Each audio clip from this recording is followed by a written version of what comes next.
ఎటువంటి మాటలు వైసీపీ నాయకులు మాట్లాడుతున్నారు, ఎటువంటి భావజాలాన్ని వీరు వ్యాపింపచేస్తున్నారనేది ఒకసారి ఆలోచించాలని చెప్పేసి కూడా మనం చేస్తాను. నేను ఉగ్రవాదులు ఇంకోటి కూడా చేస్తారు. భయాందోళన రేకించడానికి బాంబులు లేకపోతే మారణాయుధాలు వైలెన్స్తో పాటు వ్యవస్థల్ని అదేవిధంగా వనరులను కూడా విధ్వంసం చేసేస్తారు. ఒకసారి మనం కనుక ఆలోచించినట్లయితే వైసీపీలో ముఖ్య నాయకులుగా చలామణి అయ్యే వ్యక్తులు మాట్లాడే తీరేమిటో ఒకసారి ఆలోచించేయాలి.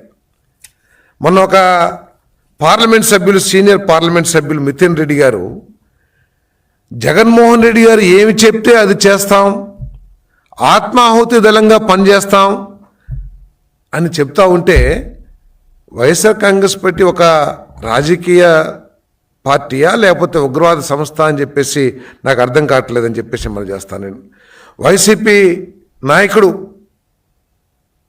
జగన్మోహన్ రెడ్డి గారు చెప్తే నరికేస్తాం, చంపేస్తాం, పొడిచేస్తాం అని అంటున్నారంటే అసలు వాళ్ళు ఉన్మాదులా లేకపోతే ప్రజాస్వామ్యవాదులా?